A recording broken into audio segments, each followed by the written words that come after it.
Hi, good morning, everyone. We are on 29th of November 2025, and we are live for yet another CMAAO session. Today, our session will be focused on a very exciting and rapidly evolving domain in the modern medicine. We are talking about AI. Yes, AI in healthcare, transforming diagnostics, therapies, patients' pathway in hematology. What is AI? And AI is an artificial intelligence that continues to reshape healthcare industry and the deliveries. This topic is especially relevant for clinicals, researchers, and healthcare leaders who are looking to understand how technology can enhance their profession. We are honored to have Dr. Chakrabarti as our distinguished speaker for this session. Dr. Chakrabarti is currently serving as a Chief Medical Officer at Sugah Healthcare Corp, Zoho, Chennai, Tamil Nadu, and as a professor at Shri University, Cuttack. He's also the founder and CEO of Chhoo Mentor Academy, which continues to nurture innovation, clinical excellence, and leader in healthcare. With his distinguished expertise across the medical practice, healthcare technology, academic leadership, Dr. Chakrabarti will guide us today how AI is redefining the technology, the diagnostics, and the healthcare sector. Sir, over to you. Yeah, thank you and welcome everyone. I will just share my slide set and let me know whether you can see it. Is it visible? Not yet, sir. Okay, let us wait. Let me see what is happening. Just a second.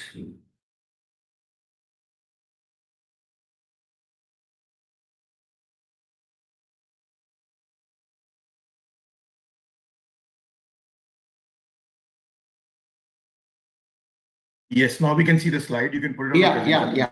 Thank you. So, we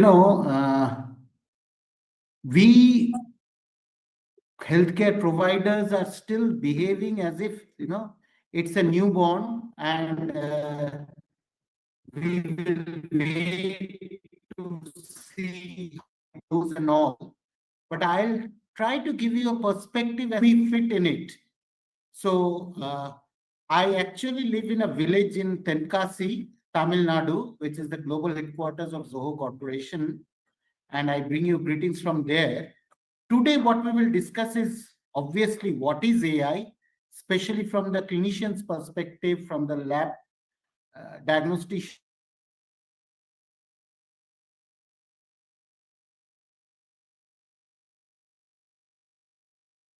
perspective. What are the generations of AI using it in hematology today, be it for diagnostics, patient care, and others.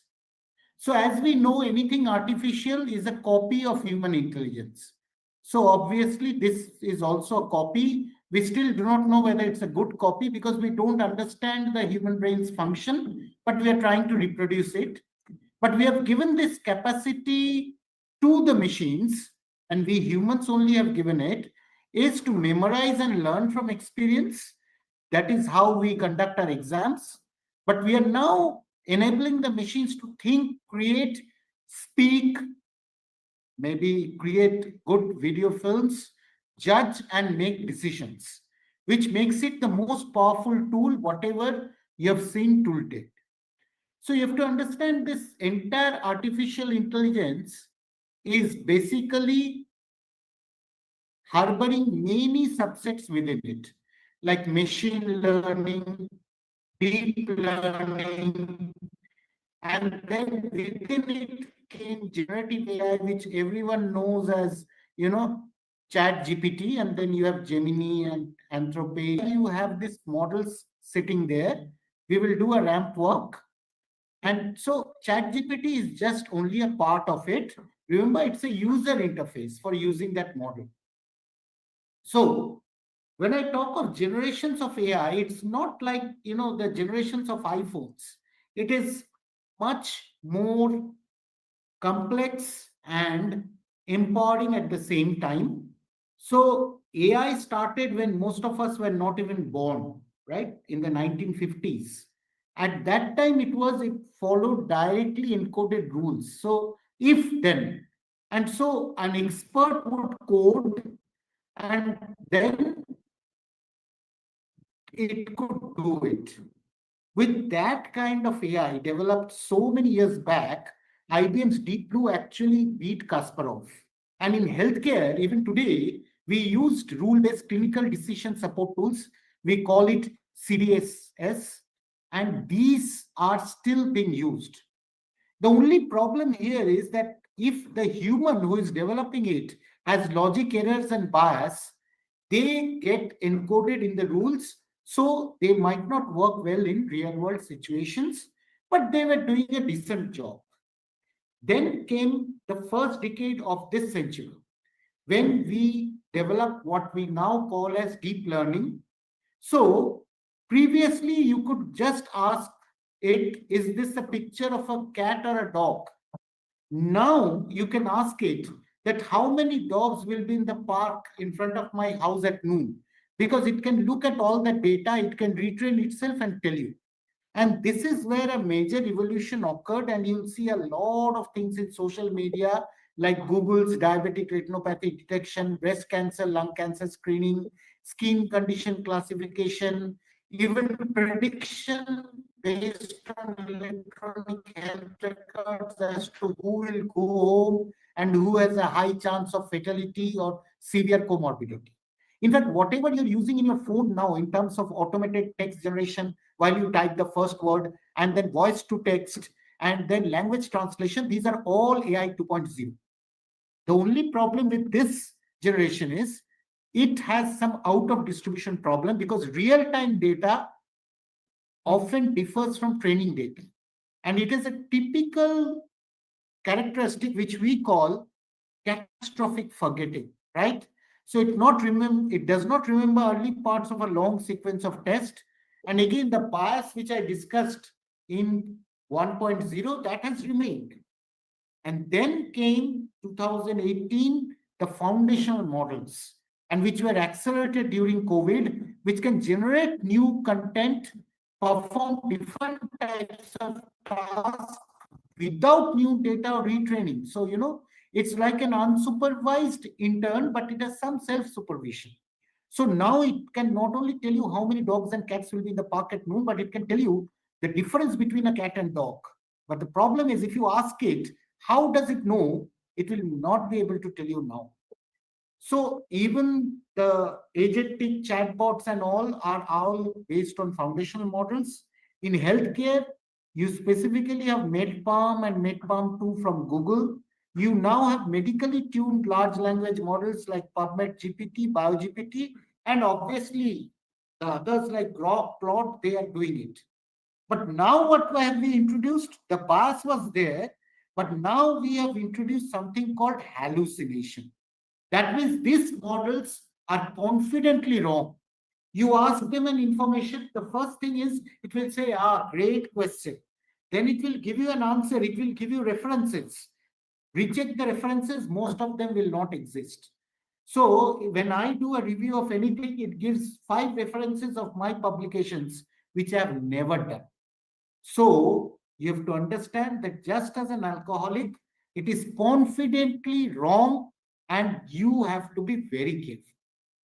So what happened was that when deep learning came in, the important difference with machine learning was that machine learning was just doing feature extraction, feature selection, and classification.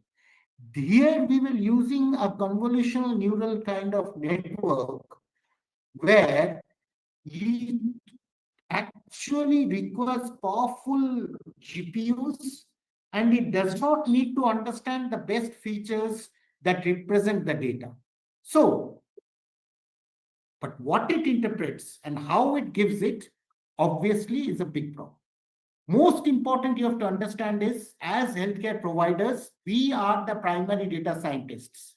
And if we do not record original correct data, then these models will all flunk. So data collection and pre-processing is most important. Then you can select a model. There are so many in the open source domain. Then you have to train those models, and then you have to do something which is very important, which we coders call it as hyperparameter tuning, so that it does not overfit. Like you give it data of say 20 patients, and then you use it for 20,000 patients. It will give you answers, but most of those answers will be wrong because it will overfit. So both the quality and quantity of data matter. We hematologists actually are trying to generate awareness about AI for quite some time. And this is from the British Journal of Hematology, where we clearly explain what is supervised learning, what is unsupervised learning, and what is reinforcement. So supervised learning is what the interns should undertake, right? So there should be a teacher who would supervise how the intern learns. Unsupervised is unfortunately what is happening in most of the medical colleges. So they try to identify patterns and groupings, but in AI, it is more about pattern recognition. And if you have to combine these two, you can do what we call as learning. So you optimize prediction by trial and error. So if they're right, they get a positive reinforcement. If they're wrong, they get a negative reinforcement. These are all what you'll see in publications nowadays, like support vector machines, random forest, K nearest neighbors, convolutional neural network, graph convolutional neural network, and all these things. Now you have to understand that these are all our efforts at copying how our human brain acts, but it has a lot of statistics inside it. So these are the basic statistics models. You don't have to actually learn all these models, but you have to understand what are the limitations of them. That's why I'm just showing you. And then we use, I told you about hyperparameter tuning. There are also certain feature normalization techniques, which are essentially statistical tools. Now we use the machines to do it. So there have been two distinct eras of computational usage in training AI. Initially, we had the Moore's law, where we said that the technology doubles every 2 years and the cost becomes half. It was going like this, but look at what happened in 2010. Now the curve is steep like this, and look at the processing speeds, 1 E plus 4 petaflops per second. And when quantum computing comes, you cannot even imagine the kind of progress we'll be doing. Now, that is why you'll see that when AlexNet and GoogleNet were there, we were going slow. But now it's all about AlphaGo Zero, and every day you hear about quantum computing. So many places I go, they ask me whether all these algorithms and machines will replace us. You have to understand, as far as visual interpretation and vocal interpretation is concerned, they have already beaten us around 2015. That means if you talk to a human and if you talk to a machine, the machine does better. This is already 10 years back. But have they replaced us? No, because there are so many nuances and we have to take care of them. So even these large language models were started way back in 1967, and then Stanford was there. Google Transformer architecture was already there in 2017, but the hype was created by OpenAI when they launched GPT-3, and now we are awaiting the launch of GPT-5. So what kind of data do they analyze in terms of billions of parameters?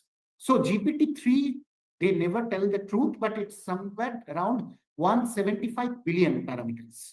Megatron Turing NLG's graphs, 530 billion. We are slowly trying to now approach around 0.8 trillion. But if you consider the neonate's human brain, that can analyze 10 to 100 trillion parameters in a human brain. So never underestimate your own brain, right? Okay, they can read text, images, speech, video, structured, unstructured data, 3D signals from all sensors. They can answer questions. They can do your sentiment analysis. They can take out the relevant information. They can even tell what a picture is saying. It can recognize an object. But can it think like a human?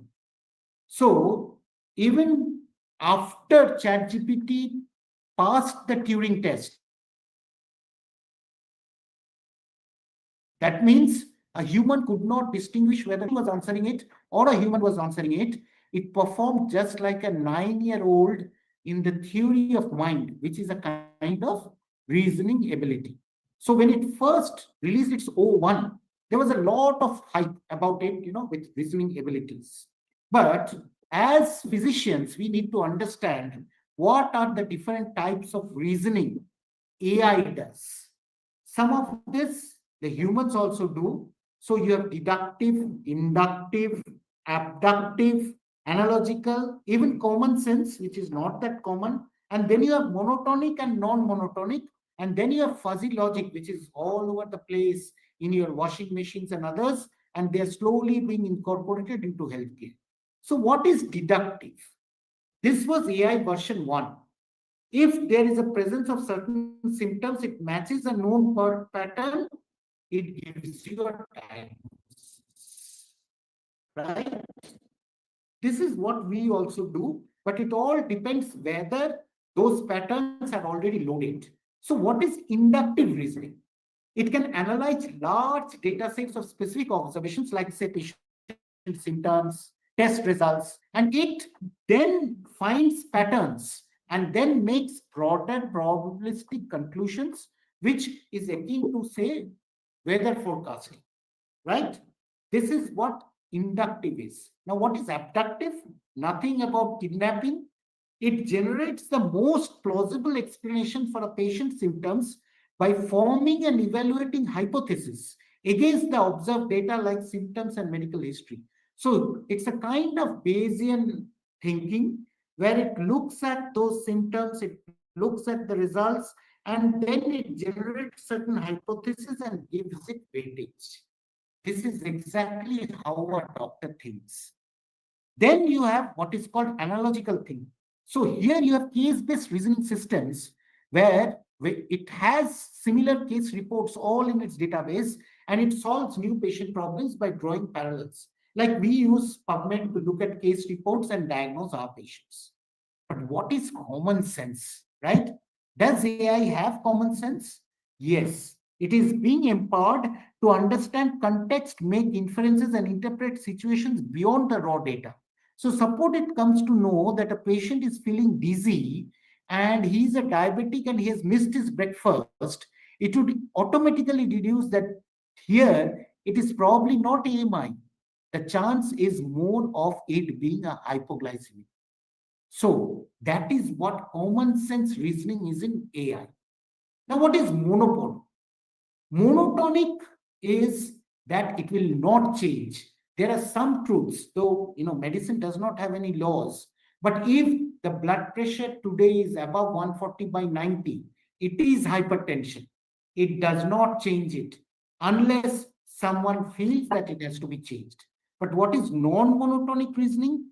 It can handle incomplete or evolving information, allowing systems to revise the diagnosis. So from the symptoms, it says, oh, I think the patient has common cold. Then it is fed the chest x-ray. And then it says, oh, no, this is serious. This patient has pneumonia. So that is what is non-monotonic reasoning in AI. Now, fuzzy logic, as I was telling you, is it processes large structured data sets, and where we are using it today in medicine is in medical imaging analysis, be it chest x-rays, other x-rays, CTs, MRI, and then it can do some predictive modeling and it can automate your administrative tasks so to be creative. So as you see, the current models which have been launched, including OI or Group 3 Reasoning Beta or O3 Mini, they actually have significant reasoning model shown in violet. So which era are we now? So just like DC and AD, We say before ChatGPT was DC and after DeepSeek, it is AD. Why? Why is DeepSeek so different? If you go back, you look at this, that it is doing great job in reasoning, but it does not need very expensive, high throughput GPUs. So that is why we call it AD. So what is happening actually in healthcare? If you look at, first of all, as I told you, it gets all the data. So there is better data-driven decision and automated data analysis for screening from imaging, image segmentation.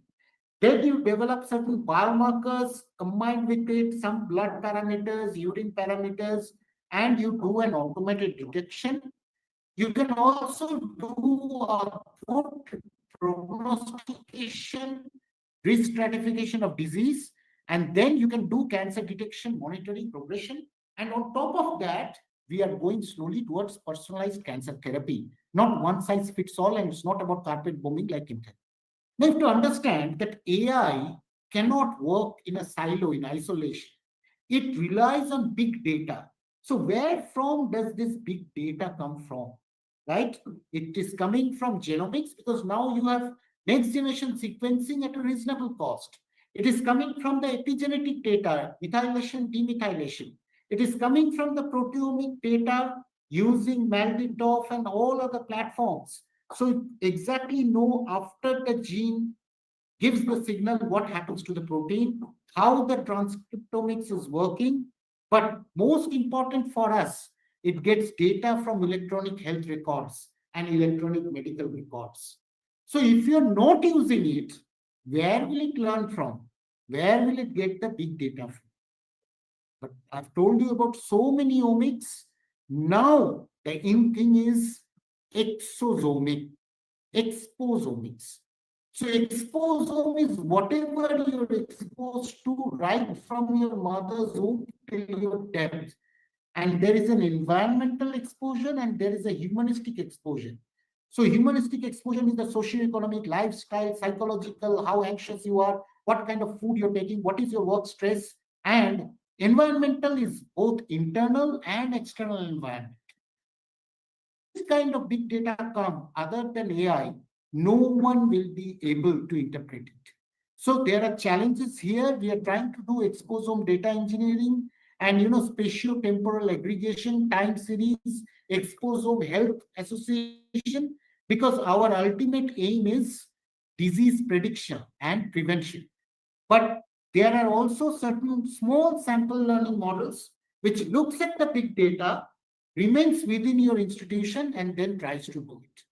So it is all about data collection, feature extraction, data splicing, model construction, and application. And this again goes back and helps in data collection. So all the technologies together are actually working. They are working for drug discovery, immunotherapy, patient data management. But remember, all of them have to be robust and safe. Now the question that why AI in hemato-oncology? Because hemato-oncology or hematology in particular stands as one of the most data-intensive medical specialties. It generates vast amounts of information from peripheral blood smear, from flow cytometry, from next-generation sequencing, and even from multi-omic analysis.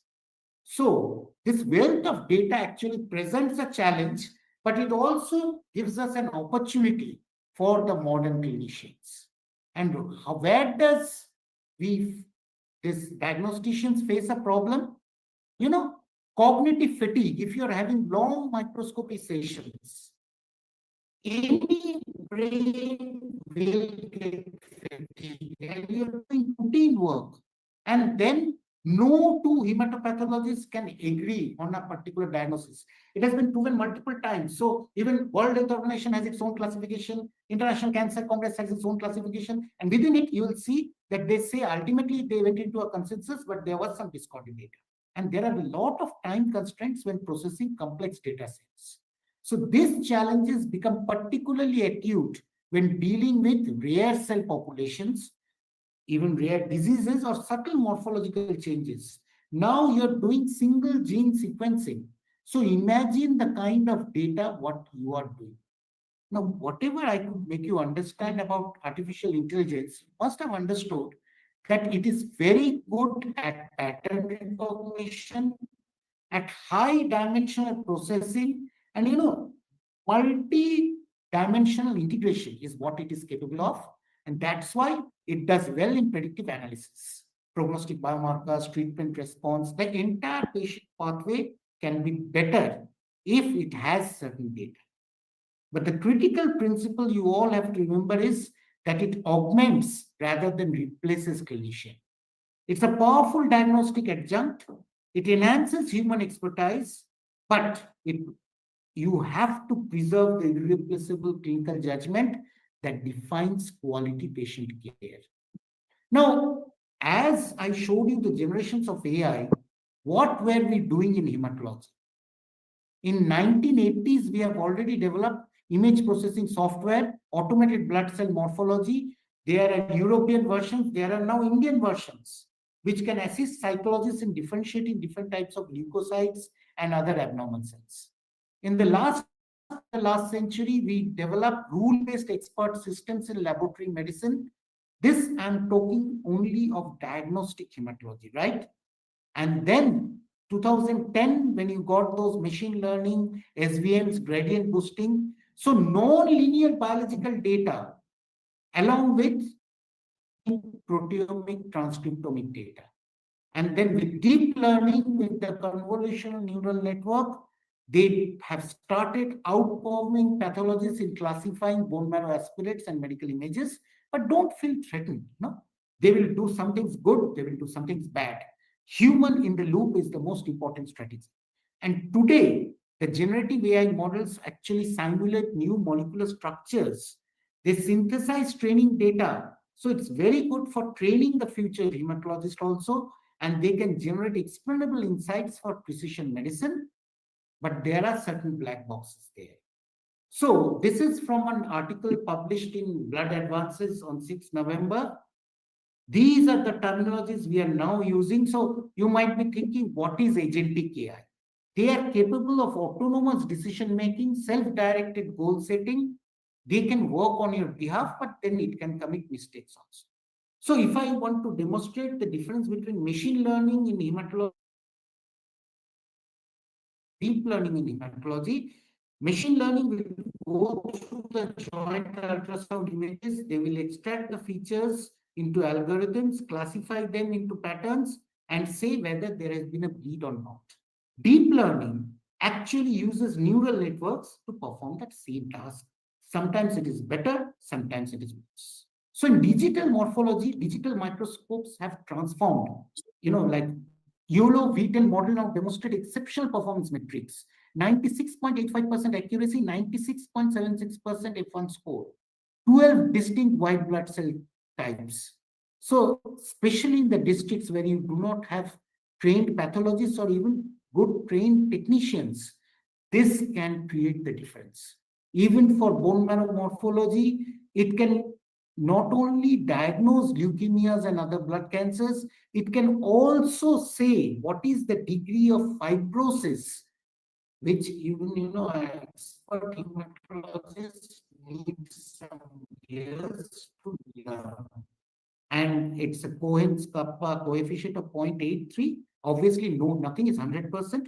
And then now you have vision language models such as CLIP and MedClip, which generates draft pathology reports by looking at the images, reading the history, reading whatever this systems have generated, and then there is a comprehensive report being generated. Now, flow cytometry is all about data and numbers. So here AI has been in a major role for the last 30 years. So there's a company called BD, they are leaders in flow cytometry. Last year, they have acquired 27 AI startups. So you can imagine what they want to do. You can use 40 different fluorescent colors. You can even do unsupervised clone discovery, like FlowZone or, neighbor embedding technologies, automated gating, because gating is so difficult. You cannot get good flow cytometries even in the major metropolitan cities now in India. And as far as minimal residual disease is concerned or measurable disease, it can detect 1 in 10 to the power of 6 cells. So that is the capability. I'm just showing you this review article. You can read it to understand how we have developed it. This is already 2 years old, but it shows you how the gating is done. And if I, on the left side of mine is the manual gating, on the right side is the automatic gating done by the AI-based machine learning. You cannot even detect a difference. So you just have to run the sample even in a district hospital, upload it, AI will do the basic triads, and then one cytometrist sitting somewhere, flow cytometrist will do. Similarly, it has revolutionized cytogenetics and karyotyping because these are also very monotonous and tedious works. Cytogenetics requires at least 20 years to become an expert. So now you have state-of-the-art transformer-based karyotype systems trained on databases like 50,000 images, which does a lot of work. In solid tumors, now where there's blood flows everywhere, so we already had it. Even liquid biopsy is now helping us to look at circulating tumor cells. AI is helping us in signal enhancement, multimodal fusion, and detecting relapse 4 to 8 weeks before conventional methods. Obviously, this is still experimental.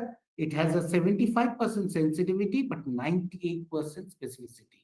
We are also trying to integrate our genomic laboratory imaging data with the radiology. So multiomics is a truth today in leukemia and lymphoma. I talked about graph neural networks, graph attention networks, graph transformer networks. All these are already available to every hematologist, and they can start validating it and collaborating. Single cell AI analysis helps us in understanding clone evolution. And we are using it to integrate the big data for precision medicine in AML, which is one of the most difficult diseases to treat. So you take only 30 AML patients, look at their drug sensitivity, look at their expression, and then you look at how you can use different targeted therapies, positive association, negative association, flow it through AI. When quantum machine learning is coming in, Google claims it is already there. I think within 1 year, you'll see quantum computing in healthcare in a big way.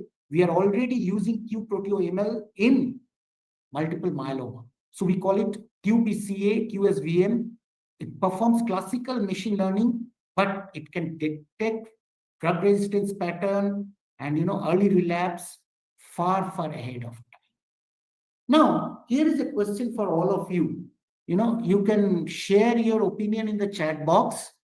Can you diagnose acute leukemias without using a microscope?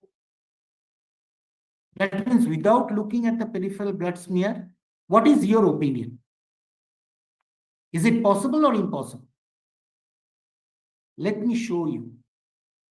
We have already developed and evaluated a machine learning model based on certain parameters which are generated by our automated cell counters and our automated biochemistry analyzers. Simple things like fibrinogen, MCV, prothrombin time, LDH, percentage of monocytes, mean corpuscular hemoglobin concentration, age, lymphocyte count, absolute monocyte count, and platelets. It can differentiate between AML, ALL, and acute promyelocytic. Only 10 routine laboratory parameters. It's an accessible technology because you can place these machines even in district hospitals in India. And it can do a rapid triage and it can help us in optimizing resources. The best part of it is an open source. It can democratize advanced diagnostics even when you don't have a pathologist or a good technician. I consider it as a game changer. It is called as acute leukemia prediction system using AI. It can help guide urgent therapies in settings in the emergency so that APML will use them in the first 7 days. You do not waste time. Diagnosed, send them to a referral center and management. So multimodal transformers are the future. There is one MARIA, right? That's an acronym for Multimodal Artificial Intelligence for Hematologic Assessment. This is the approach where everything matters. Clinical history, laboratory parameters, images, and then it generates a specific algorithm, looks at it, and helps you. So in today's hematology, clinical data is coming in, radiology is coming in, histopathology is coming in, NGS is coming in. We are classifying diseases, we are predicting outcomes. So the prognostic scores are changing. Now there are AI-based prognostic scores like in MDS and others.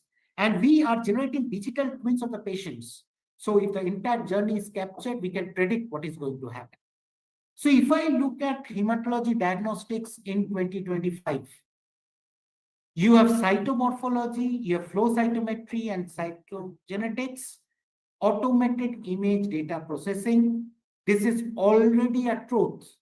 Now, if a lab is not using it, it is wasting its resources, but it has to undergo quality control.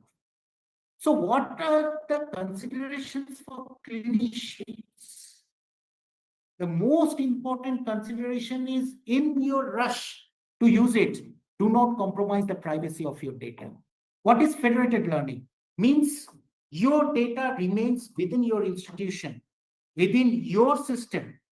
Anonymized things go and then they teach the system.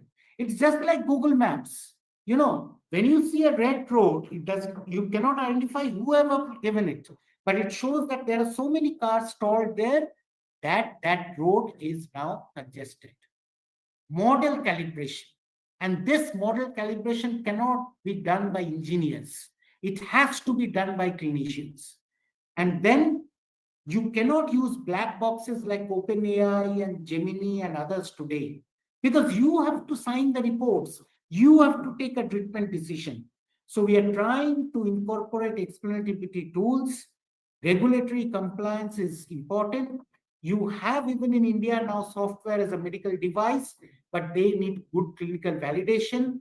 ICMR has already established in India a National Institute of Digital Health and Governance, which is looking into this. You have to integrate into the systems. So your system should be ready.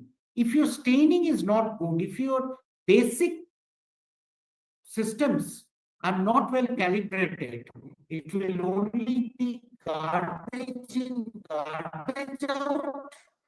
And I call it garbage in, harm out, because it is healthcare. You'll be harming people. That's why you need human AI co-validation. And that is where we always talk of human in the loop model. So what are the challenges? Biases. And I think our Prime Minister in Paris gave a very beautiful example that you tell a model to generate a picture of a person writing with the left hand. 99.9% times it still generates an image with someone writing with the right hand. Why? Because that is the bias of training. Generalizability gaps are there, black box concerns, especially if you ask Sam Altman today, how is OpenAI giving me this answer? They say we do not. No, that cannot happen in healthcare. So it has to be explainable. A lot has to be done about cybersecurity and privacy. Do not be over-reliant on this because the manufacturers to earn money will promise you the sun and the moon. You have to be skeptical. There are medical legal uncertainties also because the patient cannot sue the algorithm of the machine. It will sue you. But don't worry. Now the DPDP Act has also been notified. The AI Governance Act has been notified in India. So it is transforming every year. 96.85% diagnostic accuracy has been already achieved.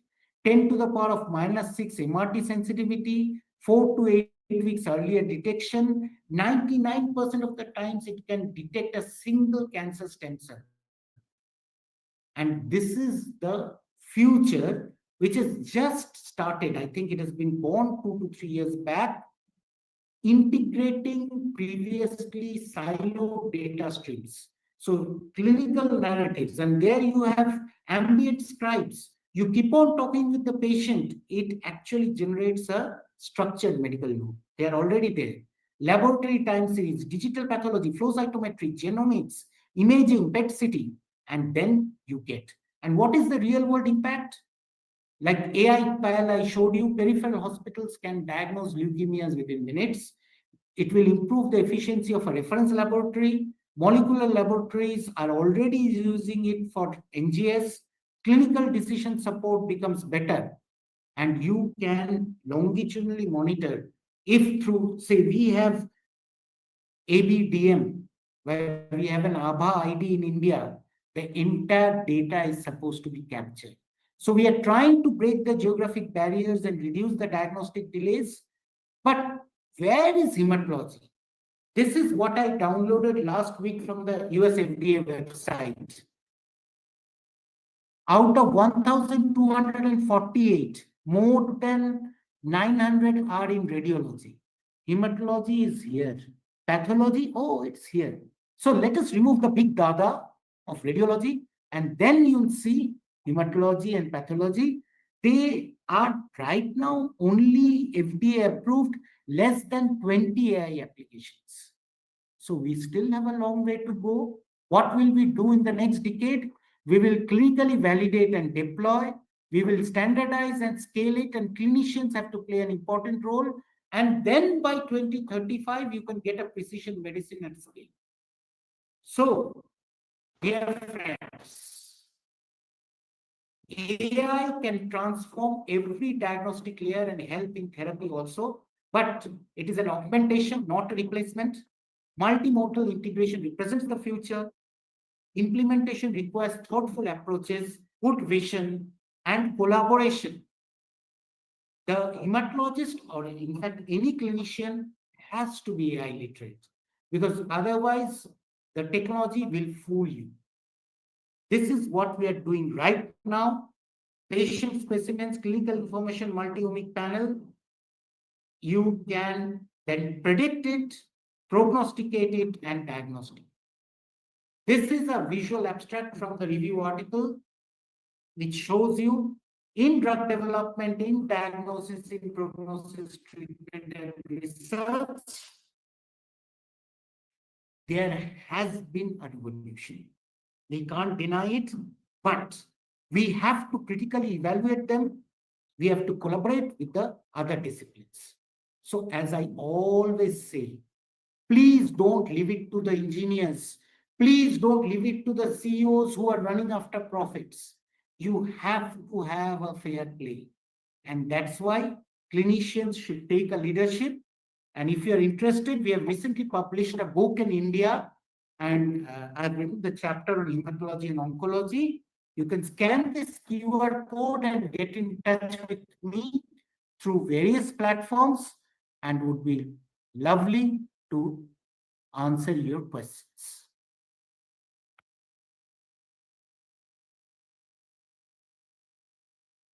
Dr. Chakrabarti, thank you so much. I think it was extremely knowledgeable information about the artificial intelligence. I know we are working a lot of things on, artificial intelligence, including in the medical and healthcare sector. I personally remember I was working with somebody in Canada for CT scans and MRIs, where they are uploading the images on the cloud, and the artificial intelligence will help us to figure out where exactly, how strong is the heart, where exactly the problems will come in later. So a lot of things are involved. I have invited some of them on this presentation later, not today, but with this note, we would like to open the question answers. We have Dr. Chong here, and we have Dr. Kakri here. Dr. Kakri is the president. Dr. Chong is the chairman.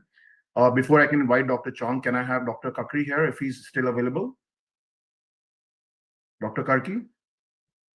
Yeah, Yes, sir. good morning, sir. Yep. On behalf of CMAAO, I thank you and the speaker for the fruitful discussions, presentation about AI in medicine. This is a very important topic, and especially for nations like developing nations, it's really challenging. I hope, and since it was focused on hematology, I agree, AI has not been put. I hope we will have more discussions after this question and answer sessions will be more fruitful. And thank you for having us here. And thank you, speaker. That was Dr. Anil Karki. He is the president of CMAAO. Dr. Chang, please take over.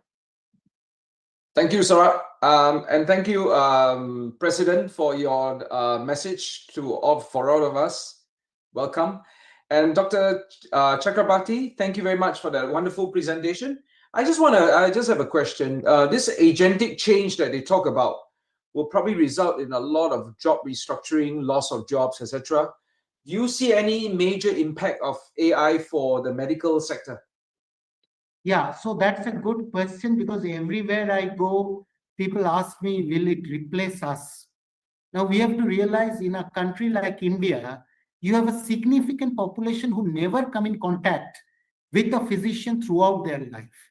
So if there is something which can help them, I look it as a positive employment generation. I'll tell you why.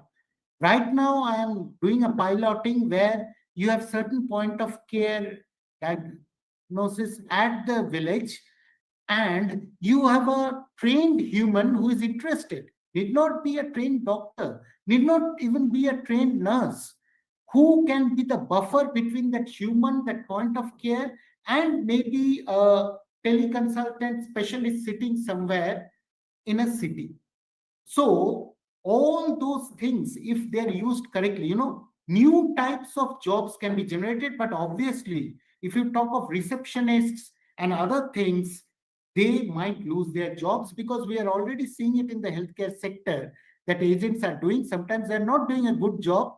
But one good thing in healthcare is humans want the human touch. So even if it's agentic, you have to place someone, because I've used the agentic AIs for airlines also. Ultimately, they're hopeless, right? Whenever you have a specific problem, they will then take you to a human. But I feel that when they slowly learn, they will do it. And I'll give you the flip side of it. Recently, I work with Sridhar Vengu and he tweeted, so there was some confidential data shared, and then it was said, sorry, the agentic AI is saying sorry. But actually, whether it's the agentic AI or the human, you never know. So humans may blame the agents for all the errors, and then you do not know whom to blame. But yeah, I strongly have suspicions that routine kind of jobs might be lost. But I think it is time to reskill those same people and then take them in, because healthcare itself will grow. It is just that whether we can keep it safe and then it can improve the quality. But I think safety is our utmost concern at this point of time. Yes. Also, the other big aspect about AI in medicine is the medical legal implications, right? As you mentioned in your talk, that you can't really sign off on an AI, right? Or an AI can't sign off on itself and bear medical liability. Yeah. So you still need a human to bear medical liability and legal liability and be accountable. So accountability, medical liability is still it's still Absolutely. something that And will stop. it has to be also in terms of governance. So we are trying to bring out a white paper. What is ethical AI, right? Because even within organization, we are seeing that they're saying, no, we are using it. I say, where is the validation? And what happens if it misleads you, which it can confidently do? I mean, all of us who have used it know how confidently wrong it is. So obviously, those are the emerging frontiers. But what I feel is that we clinicians should not leave the leadership space to others. If we do it, we will suffer. So that is one important thing all over the world. I actually request all the healthcare providers, even the nurses, even the medtechs, that they should not leave the space just to the technology or the technologists. This is my humble request. I also, when I use AI sometimes to search for certain things, I find that the way I question the AI is critical. But the problem is that the layman can't question it the way we question an AI on a medical topic, because we will be questioning with a certain kind of thinking, and we question the AI with a certain kind of thinking, then we come up with a very, very good outcome. But if a layman doesn't understand how to question the AI, then it doesn't derive the value so you need some thinking in your brain before you actually use the AI. Absolutely. So, even when those other courses came in, like Coursera and others, we realized that it was not helping the people. It was helping experts who had some knowledge, and they were helping it. Here also, it's the same thing. So when a patient comes to me that ChatGPT has told me this, I said, see, you have to understand that ChatGPT is a friend sitting by my side, but it can be an enemy to you depending on the kind of illiteracy you have. So be very careful, right? So we can see how powerful a tool it is, because we will know how to question ChatGPT on a medical topic, whereas a layman would not know how to, and we'll be able to derive the biggest value from a ChatGPT questioning. Absolutely. Yes, I think these are some of the issues that we are all struggling with in AI. It's not exactly, and of course, I also worry about whether any of my proprietary reports and so on, because I write a lot of reports for my patients. I also worry whether this will be sucked up into the cloud, like a lawyer worries about his format and his templates being sucked up into the AI cloud. And then he loses all the proprietary. That is why I talked of federated learning. Federated learning is supposed to take care of that. And now in India also, just like GDPR and HIPAA, we have a DPDP also. So we have to be very careful. Even when you use ChatGPT, if you go to the settings, you can, at least, I don't know how much they are lying or they're truthful about it, that you can say that don't use my data to train the system, right? Yeah. And if you have to do it, it has to be in a totally anonymized layer. So now even the LLMs are good at coding all those. So, but remember, it does not forget anything. Yeah. So if I tell it to forget also, and then I ask it, okay, what did I ask you to forget? It will tell, oh, you asked me to forget your name. And your name is this. So it never. Dr. Ashraf, Prof. Ashraf, you have a question? Yeah, thank you very much. Thank you very much, Chakrabarti. It is an excellent presentation indeed. I appreciate your approach, and particularly the last slide, that these are the sportive tool AI or whatsoever we were doing in the start of the history of all the medical sciences, starting from the X-rays, ultrasound, and modern technologies what we have. Still, I believe and I appreciate and I stand with your opinion, what you have said, that it is a sportive tool to the medical profession and to the doctors. Ultimately, the doctor has to decide and doctor has to understand what is necessary and needed for the patient's care. And I think that is a very good message, what I have took. But at the same time, I will say that AI is now going to help us out. But at the same time, I'm afraid that they are going to disable us, the thinking process to the humans and even to the doctor. Thank you very much for giving me this opportunity, Chairman. Thank you, Prof, for your insightful thoughts. And any other questions from the floor for Dr. Chakrabarti?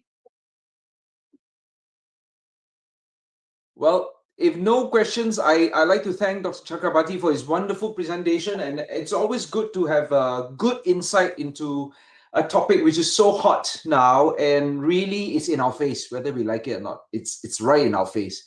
And whether we like it or not, the patients will also push it in our face. So thank you very much for that wonderful discussion and and presentation, and we really benefited and enjoyed it very much. Thank you so much. Thank you, Dr. Chakrabarti. Any take-home message you have for our audience? No, the take-home message is very clear that when you could learn 22 subjects already, this is another subject which you need to learn, right? Yeah. You cannot keep it that, others will do it and we will use it. I'm not asking you to learn logic which you are going to use. So I think we need AI literate physicians all over the world. And that is where, such awareness sessions and others can help us. Please read and play with it. Play with it, you'll understand it better. Perfect. So I think with this note, we would like to end this wonderful session. Thank you, Dr. Chakrabarti, for enlightening us with the AI knowledge. And with this note, we would like to end the session. We will again be back with another session, another week. Thank you so much till now.